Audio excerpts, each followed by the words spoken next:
Good morning, Redemption Church. It's really nice to be talking to you all again. I cannot wait till I actually get to see you guys in person, but for now, this will do, and it's nice just to get to have a little bit of communication with you all. So tonight I'm going to be talking about Christ in First Chronicles. Now, one of the things that I love about the Bible is that to me it's like a big puzzle, and I love puzzles, any kind of puzzle, jigsaw puzzles, crossword puzzles, critical thinking puzzles, whatever, you name it. And so to me, just reading through the Bible and seeing how all the pieces from, Genesis to Revelation just fit together in this beautiful picture of redemption, I find it really fun. And so for me, it just makes reading the Bible that much more interesting. And so we're kind of going to do a little bit of that tonight, or this morning, talking about Christ in First Chronicles. Now in First Chronicles, we're going to backtrack a little bit. We have gone all the way through Second Kings at this point. In this book and in the next, in Second Chronicles, we're going to see a review of some of the people and events that we've seen from Genesis through some events that we haven't even discussed yet. First and Second Chronicles were most likely written by a priest or a Levite a few decades after the Israelites, who had been held captive in Babylon, had returned to Jerusalem.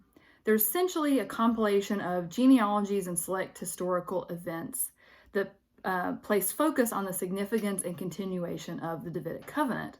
It would have been really important to the Israelites to have a written record and reminder that they could continue to hope in God's promises, especially considering all they'd been through in their exile. Family lineage was also very important to two mainstays of Jewish culture, the priesthood and the monarchy. And we get to see how those two roles really pan out throughout these books.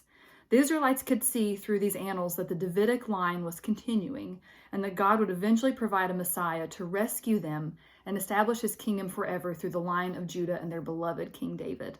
And that's one of the two main areas I want to focus on today. In reading First Chronicles, Christ is evident in many ways, but two really stuck out to me. First of all, we get to see Jesus' family tree.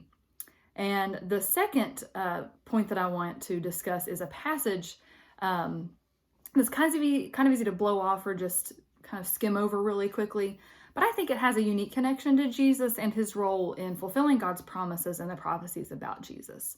So first of all, I'm going to talk about Jesus's lineage and some of this genealogy.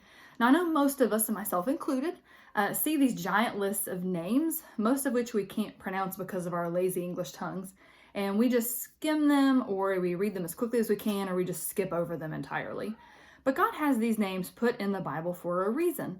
And a lot of times we like to say that it's a way of showing that God can use anybody, even the nobodies, to do great things and accomplish his will, yada, yada, yada, which is true. And he does, and he can.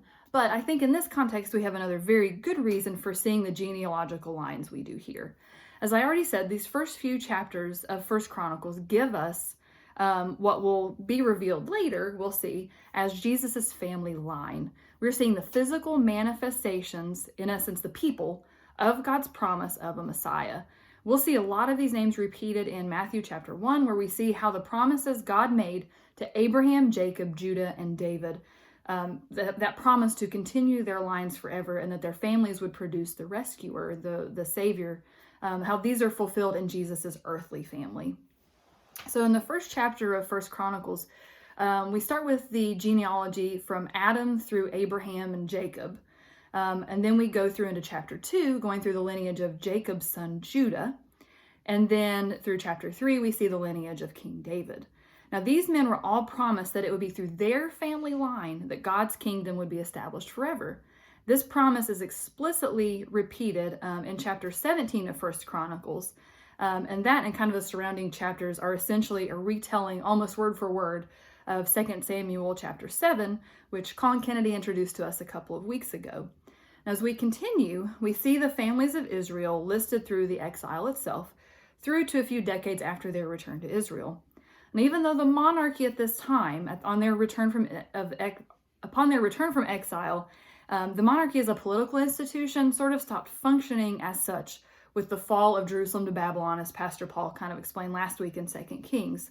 But someone in the Davidic line, as we'll see, still serves in a leadership capacity. When the Israelites returned to Jerusalem, this man named Zedekiah is made king of Judah by the Babylonian king as kind of a puppet monarch. Now, we still have a descendant of David here in this picture, in this story.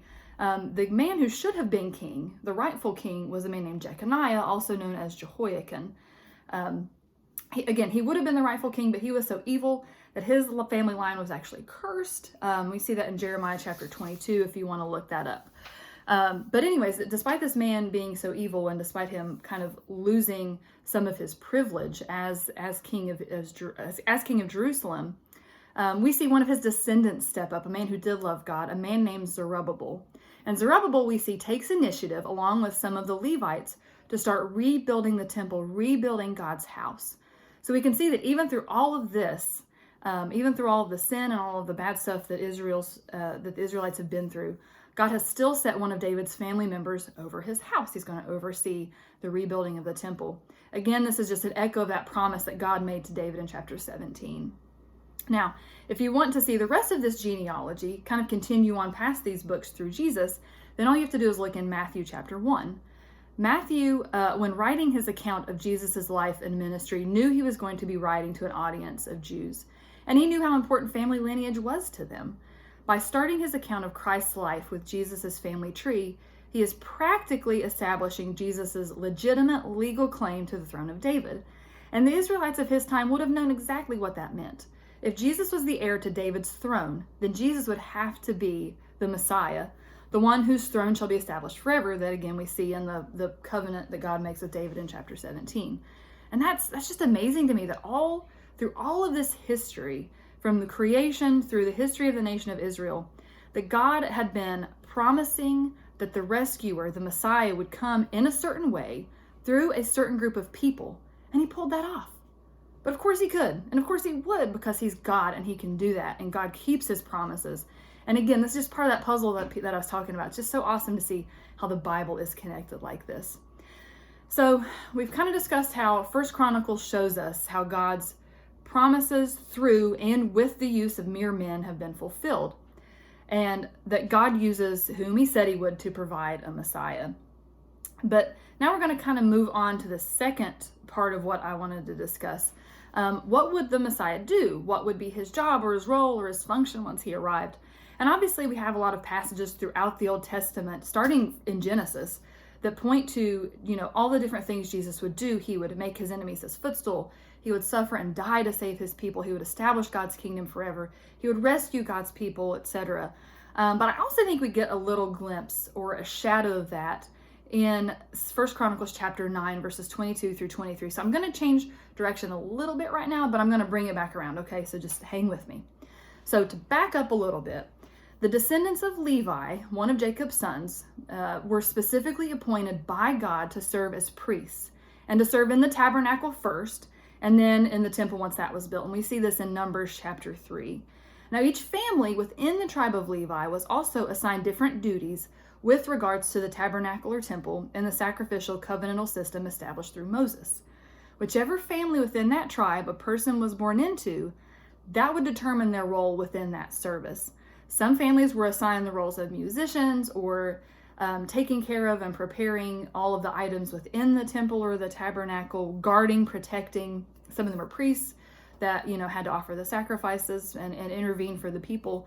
But essentially, their role in life was decided for them before they were born. If you had been a Levite in that time, God would have created you and placed you in a particular family in order to fulfill his will by serving in the tabernacle or the temple. And it would have been an absolute honor to do so. And we see here in 1 Chronicles that when the Israelites return to Jerusalem, that they return to this practice after they returned from the exile to rebuild the temple. So one of the first things that Zerubbabel, the man we talked about earlier, and the other Levites did was to reestablish those roles that each of the original families was supposed to undertake.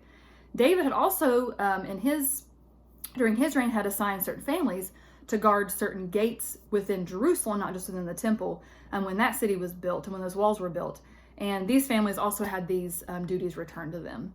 And again, this brings us back to 1 Chronicles 9, where we see kind of what this practically looked like. And I'm not going to read all of this, but I did want to kind of list the jobs out that were assigned based on which family you were a part of. And again, this is not an exhaustive list, but these are the ones that the author mentions. and that I think we can find a little bit of significance of in here. So we see gatekeepers listed. We see a couple of different groups of people that are responsible for different things within the temple, like the utensils, the furniture, the flour, wine, oil, incense, spices, people that were responsible for mixing the spices, people responsible for making the showbread, and then we also see people who are responsible for singing or for worshiping within the temple through that means. Now, you might have already guessed where I'm going with this, because we know that almost every aspect of the temple or tabernacle system is a reflection of Jesus. And Jesus had several roles within the one large umbrella role of Savior. And I think we see some of these reflected here. I'm not going to dwell on these really long, because that's a whole nother rabbit hole that we could go down for a really long time. And it's super fun to do, but that's not my main goal in this. I'm just going to kind of go over this really quickly, and then I'm going to move on. So first of all, as gatekeepers, Jesus describes himself as the gatekeeper in John chapter 10, with the people who are in charge of the different items within the temple. We see Jesus described as being in charge of God's house and all that is in it in Hebrews chapter 3, verse 6.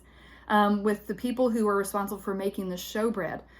In John 6, obviously, Jesus describes himself as the bread of life. And then with the singers, we actually see in a couple of really short texts within the New Testament, Jesus singing with his disciples. They'd be singing psalms together, which is just, I think, just beautiful. And in Romans chapter 15, verse 9, we have this picture of Christ singing and leading the worship of God among the Gentiles. So if we kind of look at all that really quickly, Jesus was the perfection and fulfillment of all these symbols, and even more so than what I'm talking about here, and all these roles within the temple. And again, this is just a really brief list of that. But my main point with all this is that Jesus's roles and duties were predetermined. They were chosen for him before he put on flesh and joined his people on earth. And unlike the people that we see fulfilling their predetermined roles in 1 Chronicles chapter 9, Jesus did so with perfect obedience. His role was to follow and obey God's will no matter what. And he did so without a single glitch. He accepted his role and fulfilled it even to the point of death, even death on a cross, as Philippians 2:8 tells us. What a wonderful example God gives us in the life of Christ. That's only a shadow here in 1 Chronicles of how to live our lives in a way that glorifies him. And we as Christians, we're chosen to be a part of God's family, so that when we believe in the saving death and resurrection of Jesus Christ, we also have the honor of serving our individual roles in God's family to follow and obey his will. What a humbling opportunity we have to be a part of Jesus's family in the way that it really counts. That we can take part in the fulfillment of those promises God made to those men and those people so many years ago. We are so blessed to have been grafted onto Jesus's family tree. Now let's live with that kind of confidence. Thanks, guys. Love you.